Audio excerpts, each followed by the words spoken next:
नमस्कार। ऐसा माना जाता है कि महाभारत पूरे विश्व का महानतम काव्य ग्रंथ है, जिसकी रचना संस्कृत भाषा में हुई। इसके अंदर 1,10,000 श्लोक हैं और इसके रचयिता हैं वेद व्यास जी। कहते हैं वेद व्यास जी हिमालय की तलहटी में जाकर योग साधना के माध्यम से उन्होंने अपने अंतर मन में इस महान काव्य ग्रंथ की रचना की।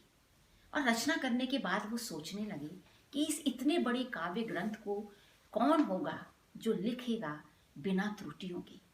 अपनी समस्या को लेकर वेद व्यास जी ब्रह्मा जी के पास गए। ब्रह्मा जी ने कहा, तुम भगवान गणेश के पास जाओ, वो अवश्य आपकी इस कार्य में सहायता करेंगे। गणेश जी से जब वेद व्यास जी ने कहा तो गणेश जी इस कार्य को करने के लिए तैयार हो गए, लेकिन उन्होंने एक शर्त रख दी।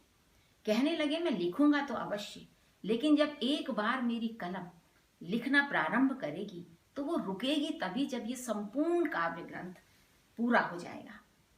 अब वेद व्यास जी सोचने लगे कि इस बात के लिए मुझे कुछ तो उपाय सोचना ही होगा। उन्होंने अपने अंतर मन में सोचा और बोले, ठीक है गणेश जी, आप इसे लिखिएगा, मैं बोलता चलूंगा और आप लिखते चलिएगा, किंतु एक बात का स्मरण रखिएगा कि कोई भी श्लोक लिखने से पहले आपको उसका अर्थ और भावार्थ ठीक प्रकार से पता हो, तभी आप उसको लिखिएगा। इस तरह से वेद व्यास जी को थोड़ा बीच में समय मिल जाता था कि जब वो एक श्लोक उन्हें बोलते, उसके बाद दूसरा बोलने से पहले उनके पास कुछ समय होता था, जब वो दूसरे श्लोक की या तो रचना कर लेते या उसको बदलकर कुछ और लिखवाना चाहते थे, तो उसके लिए उनको थोड़ा सा समय मिल जाता था। कहते हैं कि इसके अंदर 1,10,000 संस्कृत के श्लोक हैं और ये भी कहा जाता है कि जो कुछ महाभारत महान काव्य में है वो संसार में कहीं ना कहीं अवश्य घटित हो रहा है, या हुआ है या होगा। किंतु जो कुछ इसमें नहीं लिखा गया है वो पूरे विश्व भर में कहीं पर नहीं घटित होगा। यानी कि सभी कुछ इसमें है। जब सभी कुछ इसमें है तो इसमें क्या क्या है? इसके अंदर वेद हैं, पुराण हैं, उपनिषद हैं, दर्शन शास्त्र है, अर्थशास्त्र है, युद्ध विद्याएं हैं, ज्योतिष विद्या है, चिकित्सा शास्त्र है और विभिन्न राजाओं, मुनियों, ऋषियों, ब्रह्म ऋषियों की कथाएं हैं, राजकुमारों की कथाएं हैं। इतना सब कुछ इसके अंदर समाहित है एक महान महाभारत महान काव्य के अंदर। इसके अंदर बहुत सी कथाएं ऐसी हैं जिनको सुनकर बहुत अच्छा लगता है और हमें प्रेरणा भी मिलती है और अपने हिंदू धर्म और साहित्य का परिचय भी हमें और अधिक होता है। तो आज मैं इसी में से एक कहानी आपको सुनाती हूँ, सत्यवादी राजा हरिश्चंद्र की कथा। कहते हैं राजा हरिश्चंद्र बहुत सत्य बोला करते थे, इसीलिए उनके नाम के आगे सत्यवादी लिखा। सत्य पर ही आचरण करते, धर्म और न्याय उनके अंदर रचा बसा था। उनके राज्य में प्रजा बहुत सुखी थी। उनके राज्य में कभी अकाल नहीं पड़ा, कभी किसी महामारी ने दस्तक नहीं दी। सभी बहुत प्रसन्न और खुश रहा करते थे। और उनके राजा हरिश्चंद्र के गुरु थे गुरु विशिष्ट, वो राजगुरु थे। एक बार गुरु विशिष्ट और महर्षि विश्वामित्र में आपस में बातचीत हो रही थी। देवता भी वहां पर थे। बातचीत में उन्होंने विश्वामित्र ने कहा कि इस संसार में सबसे बड़ा जो सत्यवादी है, दानी है, वो कौन है? तो तुरंत वशिष्ठ मुनि बोले कि मेरे जो यजमान हैं महर्षि हरिश्चंद्र, वो इस पूरे विश्व में सबसे बड़े दानी और धर्मी हैं, यहाँ तक कि वो देवताओं से भी बढ़कर हैं। महर्षि विश्वामित्र को उनकी ये बात सुनकर कुछ कम अच्छा लगा और कहने लगे कि आप कैसे किसी व्यक्ति विशेष को देवताओं से आप उनकी तुलना कर सकते हैं? मैं तो उनकी परीक्षा लूंगा। और ये कहकर उन्होंने प्रण किया कि मैं इनकी बात को जुठला कर रहूंगा। कहते हैं उसी रात महर्षि हरिश्चंद्र जी को रात को स्वप्न आया कि कोई ब्राह्मण है जो उनसे आकर राजमहल में मिलते हैं और उस ब्राह्मण ने उनसे दान में उनका संपूर्ण राज्य मांग लिया है। और इन्होंने हरिश्चंद्र ने अपना पूरा राजपाट स्वप्न में ब्राह्मण को दान में दे दिया। अगले दिन जब वो सुबह उठे तो थोड़े चिंतित थे।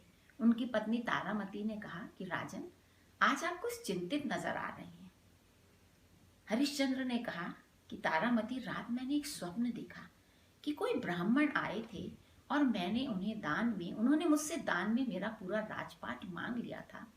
अब जिस वस्तु को मैं दान दे चुका हूँ, मैं कैसे अब इस राजमहल में रहने के अधिकारी अब मैं नहीं रहा। उनकी पत्नी ने कहा कि राजन, आप क्या कह रहे हैं? स्वप्न और सचमुच में तो फर्क होता है ना। स्वप्न तो हमें रोज ही कुछ ना कुछ आते रहते हैं, मगर राजन तो धर्मी थे, सत्यवादी थे। राजा हरिश्चंद्र ने कहा, नहीं, मेरे लिए स्वप्न और साक्षात दोनों बराबर हैं। अब मैं इस राज्य में नहीं रह सकता। और ऐसा सोचकर वो अपनी पत्नी और अपने पुत्र, जो मात्र उस समय 5 वर्ष की आयु का था, रोहिताश उसका नाम था, वो उसे लेकर निकल पड़े। पूरी प्रजा बहुत दुखी हुई। सभी ने उन्हें बहुत रोकने का प्रयास करा, किंतु वो इतने धर्मावलंबी थे, इतने सत्यवादी थे कि स्वप्न में दिया गया दान भी उनके लिए सचमुच हो गया और उन्होंने राजपाट छोड़ दिया। बहुत लंबी यात्रा करने के बाद वो काशी पहुंचे। काशी पहुंच जा ही रहे थे तो रास्ते में विश्वामित्र पुनः प्रकट हुए और कहने लगे राजन से कि हरिश्चंद्र, तुमने मुझे दान तो दे दिया, किंतु मेरी गुरु दक्षिणा कहाँ दी तुमने? राजा हरिश्चंद्र ने कहा, मुनिवर, पूरे राजकोष आपके लिए हैं, आप जितना चाहें उसमें से धन ले सकते हैं, जो आप चाहें आप उसमें से ले सकते हैं। तुम आप सुनिए विश्वामित्र ने क्या कहा। विश्वामित्र ने कहा, हरिश्चंद्र, तुम तो वो दान में पहले ही मुझे अपना राजपाट दे चुके हो। एक बार दान दिए गई वस्तु में से क्या तुम पुनः मुझे गुरु दक्षिणा दे दोगे? ऐसा नहीं हो सकता। और यदि तुमने मेरी दक्षिणा नहीं दी तो ब्राह्मण को दक्षिणा न देने का कितना बुरा फल हो सकता है, इसका तुम अंदाजा भी नहीं लगा सकते। राजा हरिश्चंद्र सोच में पड़ गए। कहने लगे, गुरुवर, मुझे आप 1 माह का समय दीजिए, मैं अवश्य आपके लिए दक्षिणा का बंदोबस्त कर लूंगा। महर्षि ने सूर्य की ओर नजर उठाते हुए कहा कि ठीक है, अगले माह मैं ठीक 1 महीने बाद सूर्यास्त से पहले आकर तुमसे मिलूंगा और तुम्हें मेरी दक्षिणा तैयार रखनी होगी। बहुत लंबा समय हो चुका था, 1 माह पूरा होने वाला था। तारामती भी थक चुकी थी चलते चलते। राजा हरिश्चंद्र को भी बहुत इस बात से पीड़ा पहुंचती थी कि उनकी पत्नी जो रानी थी, राजसी वस्त्रों में रहती थी, आज वल्कल वस्त्रों में नंगे पांव सड़क पर चलती हैं। छोटा सा बच्चा उनका, उसके पांव भी छिल गए थे पैदल चलते चलते। भूख से तड़फते थे दोनों। राजा सोचने लगे कि दक्षिणा से पहले तो मैं इनके लिए कुछ भोजन का बंदोबस्त करूं। अभी वो सोच ही रहे थे कि उनकी पत्नी तारामती ने कहा, राजन, आज आप पुनः बहुत चिंतित हैं, क्या बात है? कहने लगे कि तारामती, 1 माह होने को आ गया, विश्वामित्र किसी भी समय आकर मुझसे दक्षिणा मांगेंगे, मेरे पास तो कुछ भी नहीं है देने के लिए। तारामती ने कहा, आप चिंता मत कीजिए, आप मुझे किसी साहूकार को बेच दीजिए, मैं उसकी गुलामी करूंगी और वो उसके बदले में जो मुझे सोने की अशर्फियां देंगे वो आप दक्षिणा में विश्वामित्र को दे दीजिएगा। राजन को ये सुनकर बहुत दुख हुआ, क्योंकि वो उनकी प्रिय पत्नी थी। पत्नी ने दोबारा कहा, राजन, इसमें अधिक सोच विचार से कुछ नहीं होगा, क्योंकि हमारे पास इसके अतिरिक्त कोई रास्ता बचा ही नहीं है। बड़े भारी मन से राजा हरिश्चंद्र ने अपनी पत्नी को उस धनी व्यापारी के हाथ बेच दिया और अब उनकी पत्नी अपने पुत्र के साथ उस साहूकार के कामों में लग गई। कभी वो गायों को चारा चलाती, कभी जंगल में जाकर काम करती, कभी खेत पर काम करती, कभी बर्तन धोती। इस तरह से वो अपना जीवन व्यतीत कर रही थी। इतनी देर में विश्वामित्र पुनः प्रकट हुए और कहने लगे, राजन, तुमने मेरे लिए दक्षिणा का प्रबंध कर दिया? हरिश्चंद्र ने कहा, जी गुरुदेव, ये लीजिए आपकी दक्षिणा। उन्होंने वो जो थैली थी अशर्फियों की, वो विश्वामित्र के हाथ में थमाई। विश्वामित्र ने उस थैली को पकड़कर टटोला, उसका वजन आंका और कहने लगे कि बस इतनी सी अशर्फियां, क्या ये मुझ जैसे इतने बड़े ब्रह्म ऋषि की दक्षिणा के लिए काफी है? ये तो कम है राजन। अब राजन सकपका गए, कहने लगे, गुरुदेव, मेरे पास तो इससे अधिक कुछ भी नहीं है, अब मैं आपको और क्या दूं भला? हाँ, मेरा तन जरूर मेरे पास है, यदि आपकी आज्ञा हो तो मैं इस शरीर को आपको देता हूँ। तब तक मैं आपकी सेवा करता रहूंगा, आपका हुक्म बजाऊंगा, जब तक आपको ये ना लगे कि हाँ, मेरा कर्ज जो है या दक्षिणा जो है वो पूरी हो गई। ये सुनकर जो विश्वामित्र थे उन्होंने सामने की ओर देखा। गंगा के उस पार कोई एक चांडाल खड़ा था जो कि दाह संस्कार करता था शवों का। उन्होंने उसको अपनी ओर बुलाया। चांडाल को आते देख राजा सोचने लगे, इन्होंने इसे क्यों बुलाया होगा। खैर, वो कुछ कर भी नहीं सकते थे क्योंकि वो तो अपनी प्रतिज्ञा में बद्ध थे, धर्मराज थे, सत्य प्रिय थे। विश्वामित्र ने क्रोध में आकर पुनः राजन से कहा, राजन, मैं तुम्हें इस चांडाल को बेचता हूँ। आज से तुम शवदाह के कार्य में इसका हाथ बटाओगे और इसके अतिरिक्त एक और तुम्हारी जिम्मेदारी होगी कि जो भी व्यक्ति अपने परिवारजन को लेकर दाह संस्कार के लिए आएगा, तुम्हें उससे कर्ज वसूलना होगा। और याद रखना, एक भी शवदाह बिना कर्ज वसूले ना होने पाए। सुनते ही राजा का पूरा मानो शरीर का खून जम गया। वो सोचने लगे, इतना निंदनीय कार्य मैं कैसे करूंगा।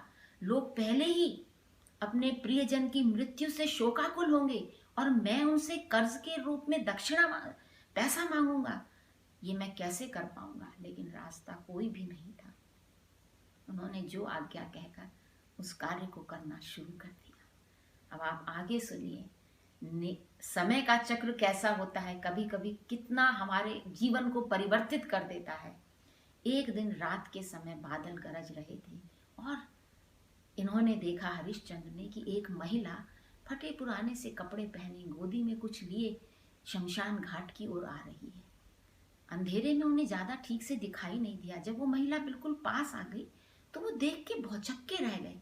तारामती भी राजा हरिश्चंद्र को इस तरह से शमशान घाट में देखकर अचंभित हो गई और स्वयं राजा भी। राजा ने कहा, तारामती, ये तुम हो ना। उसने कहा, हाँ राजन, मैं ही तो हूं।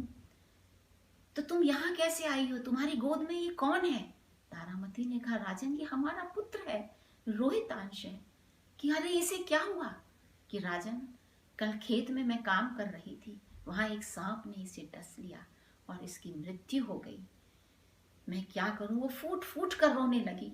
राजन ने उसे संभाला और बोले, अब कुछ नहीं हो सकता। अब तुम क्या चाहती हो, मैं इसका शव दाह करूं। कि हाँ राजन, अब आप इसका शव का दाह संस्कार कर दीजिए। कहने लगे, राजन, तुम्हें इसके लिए कुछ मुझे कर्ज देना होगा। तारामती ने उनको संदेह की दृष्टि से देखा। कहने लगे, राजन, तुम्हें क्या हो गया। तुम अपने ही पुत्र के दाह संस्कार के लिए मुझसे कुछ अशर्फी मांग रहे हो। मैं कहाँ से दूंगी, मेरे पास है ही क्या देने के लिए। जो साड़ी मैंने पहनी है, उस आधी साड़ी से तो मैंने इसके अपने पुत्र के शव को ढक दिया है। मात्र ये आधी साड़ी मेरे तन को ढक रही है, क्या मैं इसमें से भी आपको कुछ दे दूं। राजन ने कहा, तारामती, मैं अपनी प्रतिज्ञा से बद्ध हूं, मैं कुछ नहीं कर सकता। तुम्हें यहाँ पर कुछ तो देना ही होगा। चलो, तुम अपनी साड़ी का एक कोना ही फाड़ कर दे दो। जैसे ही तारामती ने अपनी साड़ी का कोना फाड़ने का प्रयत्न किया, उसी समय कहते हैं कि जोर से गर्जना हुई, चारों ओर प्रकाश फैल गया। देवता लोग आकाश मंडल से पुष्प वर्षा करने लगे। विश्वामित्र वहां उपस्थित हो गए और उन्होंने कहा, राजन, ये सत्य कहा था वशिष्ठ ने कि तुम्हारे समान दानी, सत्य प्रतिज्ञ कोई इस भूमंडल में भी नहीं है और ना देवलोक में है। शायद ऐसी कठिन परीक्षा यदि देवताओं की भी ली जाए तो वो भी इस कार्य को करने में संभवतः उतना सफल ना हो सके जैसे तुम हुए हो। मैं तुम्हारी परीक्षा से बहुत प्रसन्न हूँ। और ऐसा कहकर विश्वामित्र ने राजा का पूरा राजपाट उन्हें वापस दे दिया। तारामती को उसका वैभव, उसके राजसीय वस्त्र, गहने सब वापस मिल गए और उनका पुत्र पुनर्जीवित हो गया। ये थी वो कथा जिसके बाद से हमने राजा हरिश्चंद्र को सत्यवादी हरिश्चंद्र के नाम से हम जानते हैं। युगों युगों तक ये कहानी भारत के पुराणों में यूं ही सुनाई जाएगी और लोग इससे प्रेरणा लेते रहेंगे। आज की कहानी यहीं तक। बहुत जल्दी ही मैं इस महाकाव्य महाभारत से कोई दूसरा प्रसंग लेकर आपके बीच पुनः आऊंगी। नमस्कार।